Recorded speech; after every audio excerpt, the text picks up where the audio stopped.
سود لینے کی اور قرض لینے کی ضرورت کب پڑے گی؟ آپ کو یہ بتاؤں، بابا فرید الدین گنج شکر، یہ بابا فرید وہ ہیں، یار یہ ہستی کا نام آتا ہے تو میرے دل میں گدگدی ہوتی ہے۔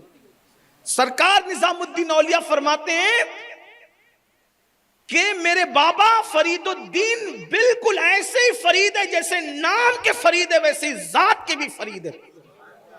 فرید کا مطلب ہوتا ہے یکتا، تو وہ جیسے نام میں یکتا ہے ویسے ذات میں یکتا ہے۔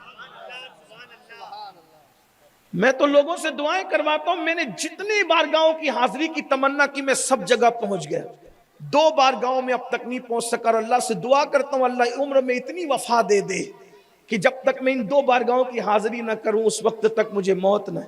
ایک تو میرے داتا حجویری کے دربار کی حاضری رہ گئی، اور ایک تو میرے بابا فرید ملت و دین، کیا فرید کی نظر ہے، ایک اٹھی تو نظام الدین محبوب الہی بنا دیا، اور دوسری اٹھی تو صابر کلیر مخدوم علاء الدین علی احمد بنا۔ کیا نظر تھی! یہ بابا فرید الدین جب کسی کو مرید کرتے تھے تو مرید کرنے سے پہلے کئی شرطیں لگاتے تھے، یہ نہیں کرنا یہ نہیں کرنا تو مرید کروں گا۔ اس میں سے ایک شرط یہ بھی تھی کہ کبھی کسی سے قرضہ مت لینا، ہاں یہ بابا فرید کی یہاں شرط تھی۔ آج ہم لوگ شرطیں اس لیے نہیں لگاتے چونکہ آتے جاؤ اور اندر داخل ہوتے جاؤ کی ایک ہوس ہمارے اندر، اللہ والوں کی بات نہیں کر رہا ہوں، ہاں اللہ والوں کی نہیں، مجھ جیسے لوگوں کی، دنیا داروں کی، آتے جاؤ پھنستے جاؤ، آتے کون شرط لگائے گا؟ نماز پڑھ نہیں پڑھ میں ہے نا، روزہ رکھ نہیں رکھ میں ہے نا، حرام کھا نہیں کھا میں ہے نا، ارے تو بھی جائے گا اور وہ بھی جائے گا، ہم تو ڈوبے ہیں صنم تم کو لے۔ اتنی پٹائی ہوگی کہ اوپر سے تجھے لوگ چادر چڑھائیں گے اور اندر سے فرشتے ڈنڈے برسائیں گے۔ کیا دین کا مذاق اڑا رہے ہو؟ کون سے پیر ہو تم؟ سچے پیر میرے سر کے تاج ہیں، اور ان مشائخ کی تو ہم دست بوسی بھی کرتے ہیں اور قدم بوسی بھی کرتے ہیں، اور ان بزرگوں کی قدم بوسی کرنے پہ اگر کسی کو اعتراض ہے تو وہ 2 روٹی گھر جا کے زیادہ کھائے۔ حضرت ابو داؤد کی حدیث ہے کہ صحابہ کرام رسول اللہ کے ہاتھ بھی چومتے تھے اور پیر بھی چومتے تھے، اور ہم اپنے مشائخ کو رسول اللہ کا نائب سمجھتے ہیں، اس لیے ہم جب سچے پیر پا لیتے ہیں تو ہاتھ بھی چومتے اور پیر چوم کر کے اپنے نصیبے کو جگانے کی کوشش کرتے۔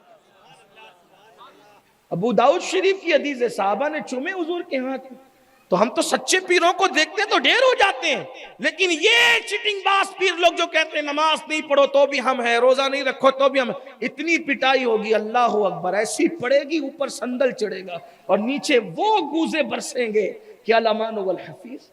ہاں اچھی طرح یاد رکھنا، بہت اچھی طرح یاد رکھنا، اور ایسوں کے چکر سے پھنسو، ایسوں کے چکر میں اگر پھنسو تو پھر یاد رکھنا یہاں ان کے چکر میں پھنسو گے وہاں اللہ کے عذاب میں پھنسو گے، اور اگر یہاں ان سے بچو گے انشاءاللہ وہاں اللہ کے عذاب سے بچو۔ سچوں کی تلاش کرو، کونوا مع الصادقین، سچوں کو ڈھونڈو جو تمہیں نماز کی تلقین کرے، جو تمہیں عبادت کی تلقین کرے، جو ارے اللہ والا تو وہی ہے کہ اللہ والے کے قریب ہو کہ اللہ والا بن جائے انسان۔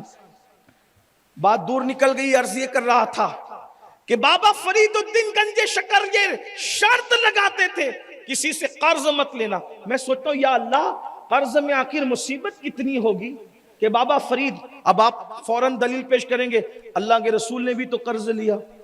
اللہ کے بندو، حضور علیہ الصلوۃ والتسلیم تو قانون دینے کے لیے آئے تھے نا، حضور قانون دینے کے لیے آئے تھے، لیکن اللہ کے رسول علیہ السلام نے بھی پسند نہیں کیا۔ تو غربت کہیں کم کہیں زیادہ ہر دور میں رہی ہے۔ یہ جو میلا گٹھ ہے اور یہ جو شیطانی چکر ہے ان سب چیزوں سے بچو۔ اس سے بچنے کا آسان طریقہ اپنی خواہشات کم کرو، اپنے قرض، اپنے جو ہے وہ اخراجات کم کرو، جتنی چادر ہے اتنا ہی پاؤں پھیلاؤ۔ اگر آپ کی حیثیت ہے 5 پہلی بیٹی کی شادی میں کھانا کرنے کا، 5 پہلی کرو بس، 6 کی کوشش مت۔ آپ کو بتاؤں ہمارے بزرگوں کی احتیاط یہ تھی، دیکھو سفید کپڑوں میں کفن دینا سنت ہے، اگر آپ غور سے سن رہے تو سن، سفید کپڑوں میں کفن دینا سنت ہے، 3 کپڑوں میں کفن دینا سنت ہے۔ ہمارے بزرگوں کی احتیاط یہ ہے کہ اگر ایک ہی چادر گھر میں دوسرا تیسرا کفن کا کپڑا موجود نہیں ہے اور رنگین چادر ہے، سفید کپڑا نہیں ہے، تو بزرگوں نے کیا فرمایا، کسی سے قرض لینے کی بجائے ایک ہی چادر میں باپ کو کفنا کر دفن کر دے، مگر قرضہ مت لے۔ بھیک مت مانگ. یہ اپنے جس مذہب میں باپ کے کفن کے لیے بھیک مانگنے سے منع کیا گیا ہے، اس مذہب میں بیٹی کے جہیز کے لیے سود سے پیسہ لینے کے لیے کب اجازت ہو سکتی؟